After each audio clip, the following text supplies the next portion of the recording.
السلام علیکم، بسم اللہ والصلاۃ والسلام علی رسول اللہ۔ آپ نے سوال کیا ہے کہ 10 محرم کو روزہ رکھنے کی کیا فضیلت ہے؟ 7 زیادہ مناسب، 9 ہے یا 11 محرم کا روزہ رکھنا ہے؟ دیکھیے، اللہ کے رسول صلی اللہ علیہ وسلم کی حدیث ہے، افضل الصیام بعد رمضان شہر اللہ المحرم، کہ رمضان کے بعد سب سے افضل روزے جو ہیں نا وہ محرم کے ہیں۔ اس کا مطلب ہے کہ پورے محرم میں آپ زیادہ سے زیادہ روزے رکھیں۔ 10 کا تو روزہ ہے ہی، اس کے ساتھ بجائے اس کے کہ آپ یہ سوال کریں کہ 9 میں لایا جائے یا 11 میں لایا جائے، آپ یہ سوال کریں کہ کیا 9، 10 اور 11 تینوں رکھے جا سکتے ہیں؟ تینوں رکھ لیں، اس سے زیادہ بھی رکھے جا سکتے ہیں۔ جہاں تک فضیلت کا تعلق ہے تو نبی کریم صلی اللہ علیہ وسلم کا فرمانا ہے کہ عاشورہ کا روزہ اللہ تعالیٰ سے امید کی جا سکتی ہے کہ 1 سال کے صغیرہ گناہوں کی معافی کا ذریعہ ہے۔ نبی کریم صلی اللہ علیہ وسلم جب مکہ سے مدینہ تشریف لائے تو آپ علیہ الصلوۃ والسلام کو پتہ چلا کہ یہودی روزہ رکھ رہے ہیں 10 محرم کا۔ تو آپ علیہ الصلوۃ والسلام نے پوچھا یہ کیوں رکھتے ہیں؟ تو کہنے لگے کہ یہ وہ دن ہے جب اللہ تعالیٰ نے موسیٰ علیہ الصلوۃ والسلام کو فرعون سے نجات عطا فرمائی تھی۔ نبی کریم صلی اللہ علیہ وسلم نے ارشاد فرمایا کہ نحن احق بموسیٰ من الیہود، ہمارا تو موسیٰ علیہ السلام پر یہودیوں کی نسبت زیادہ حق ہے۔ تو آپ نے فرمایا لَإِن بَقِيتُ لَأَصُومَنَّ التَّاسِعَ، میں اگر زندہ رہا تو میں اگلے سال 9 کا روزہ رکھوں گا۔ اب اس حدیث کو بنیاد بنا کر ہمارے بعض معزز مکرم علماء کہتے ہیں جی روزہ ہے ہی 9 کا، اور جب وہ یہ بات کہتے ہیں تو شاید ان کے ذہن سے یہ بات نکل جاتی ہے کہ نبی علیہ الصلوۃ والسلام نے فرمایا یوم عاشورہ کا روزہ 1 سال کے گناہوں کی معافی کا ذریعہ۔ اب عاشورہ جس طرح کہ میں اور آپ اچھی طرح جانتے ہیں یہ عاشرہ سے ہے، اور جب دونوں احادیث کو جمع کیا جائے تو پتہ یہ چلتا ہے کہ روزہ جو ہے وہ 9 اور 10 کا ہے۔ یہ بات قابل غور ہے، لیکن صرف اس حدیث کو بنیاد بنانا کہ لَإِن بَقِيتُ لَأَصُومَنَّ التَّاسِعَ، میں یہ سمجھتا ہوں کہ صرف اس حدیث کو بنیاد بنا کر کوئی ایک موقف بنا لینا یہ درست نہیں ہوگا۔ پھر دوسری بات ہے کہ سیدنا عبداللہ بن عباس رضی اللہ تعالیٰ عنہ کی واضح روایت موجود ہے، امرنا ان نصوم التاسع والعاشر، ہمیں حکم دیا گیا کہ ہم 9 اور 10 کا روزہ رکھیں۔ تو بھئی عاشوراء کے روزے کی جو فضیلت اللہ کے نبی صلی اللہ علیہ وسلم نے بیان فرمائی، اگر اس کو سامنے رکھا جائے تو عاشوراء تو عاشرہ سے ہے، تو جب عاشرہ ہی نہیں ہے، 10 محرم ہی نہیں ہے، تو پھر یہ کیسے ممکن ہے کہ آپ عاشوراء کے روزے کا اجر و ثواب پا لیں؟ باقی سلسلے میں ہمارے محترم بزرگ ہیں، جید عالم دین ہیں، رب کائنات ان کی حفاظت فرمائے، فضیلت الشیخ حافظ محمد شریف صاحب۔ السلام علیکم ورحمۃ اللہ وبرکاتہ۔ محترم علماء کرام اور بہت ہی اصحاب علم و فضل، مشائخ اعظام، یہ پچھلے سال بھی اس مسئلے پر بحث ہوتی رہی کہ روزہ صرف 9 کا ہے یا 9 اور 10 کا بھی ہے۔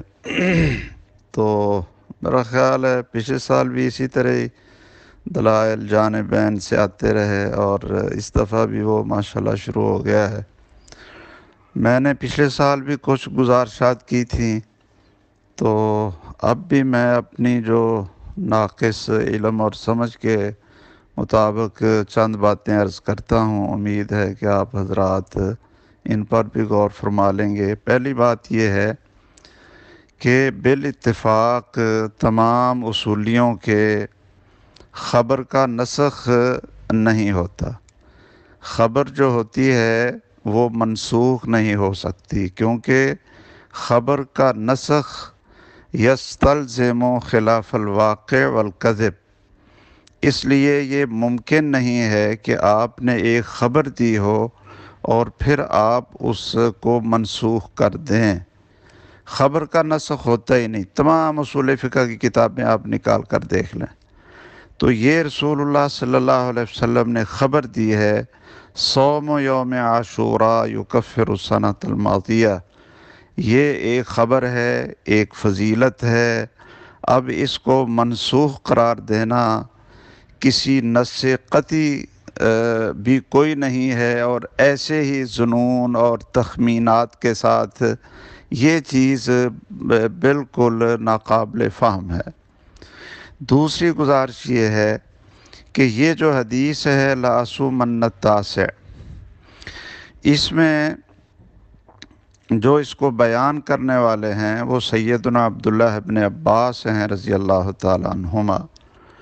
اور وہ خود کہتے ہیں، ان سے پوچھا گیا عاشوراء کے روزے کے بارے میں، جیسا کہ مصنف عبد الرزاق میں ہے اور اسی طرح سنن الکبریٰ بہقی میں ہے بالکل صحیح سند کے ساتھ، تو انہوں نے فرمایا کہ صوم التاسع والعاشرہ خالف الیہود۔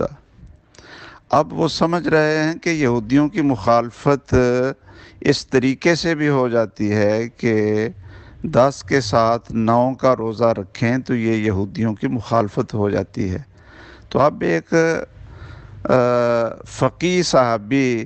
وہ خالفو کا بھی ان کو معنی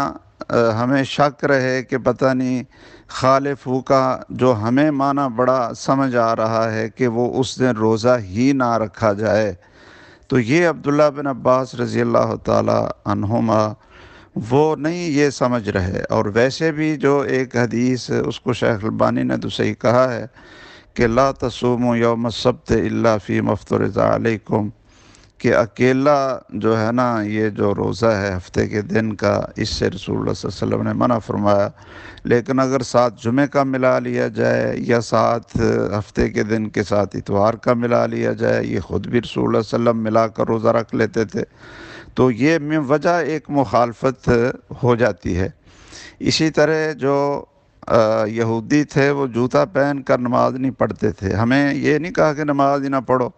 یہ کہا کہ جوتا پہن کر نماز پڑھو، یہ ان کی مخالفت ہو جائے گی، یہ من وجہ مخالفت ہو جاتی ہے، اور انسان ان کی تشبہ سے بچ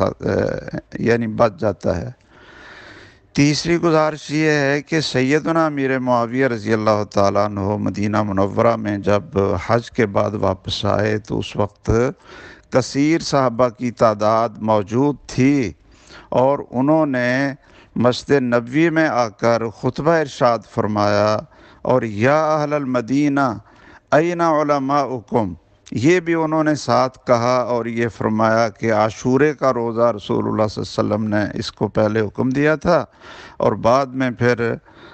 جو آپ نے اس کا اختیار دے دیا تھا تو ہم یہ عاشورے کا روزہ رکھیں گے۔ اب منبر پر خطبہ دینا اگر یہ چیز منسوخ ہو چکی تھی تو امیر معاویہ رضی اللہ تعالیٰ عنہ کو تو چلو شاید آپ کہیں جی ان کو تو پتہ نہیں چلا تھا نسخ کا، تو پورے اہل مدینہ کو پتہ نہیں چلا تھا یہ نسخ کا کہ یہ منسوخ ہو گیا ہے۔ کوئی اٹھ کر سیدنا امیر معاویہ سے کہہ دیتا کہ امیر معاویہ رضی اللہ تعالیٰ عنہ آپ ابھی خطبہ دے رہے ہیں اور ادھر تو یہ منسوخ یہ ہو چکا ہے، کسی کو نسخ کا پتہ ہی نہیں چلا، یہ ہمارے بعد احباب یا ہمارے کچھ ذی وقار اور گرامی قدر اساتذہ کرام میں ان کو ہی پتہ چلا کہ یہ منسوخ ہو گیا تھا، اور صحابہ کے دور میں کسی کو پتہ نہ چلا کہ یہ منسوخ ہو گیا تھا اور مسجد نبی میں خطبہ دیا جا رہا ہے۔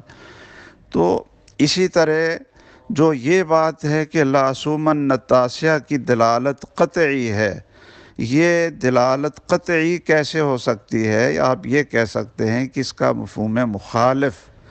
جو تاسع کا ہے وہ مفہوم مخالف یہ ہے کہ نہ 10 اور نہ 9، لیکن جب مفہوم مخالف کے خلاف منطوق آ جائے تو پھر مفہوم مخالف تو مراد ہی نہیں ہوتا، اور کئی ایسی جگہیں موجود ہیں لا تحرم الرضعۃ والرضعتان، اب الرضعتان کا معنی نہ ایک ہے نہ 2 ہیں، لیکن پھر بھی ہم کہتے ہیں کہ 3 بھی حرام نہیں کرتے، 4 بھی حرام نہیں کرتے، چونکہ آگے منطوق آ گیا کہ 5 حرام کرتے ہیں۔ تو اس لیے یہ کوئی مضبوط دلیل نہیں ہے کہ تاسع کے لفظ کو پکڑ کر جس سے کسی صحابی کو سمجھ نہیں آئی بلکہ صحابہ کو اس کے خلاف سمجھ آئی وہ ہم لے کر اس کو بیٹھ جائیں۔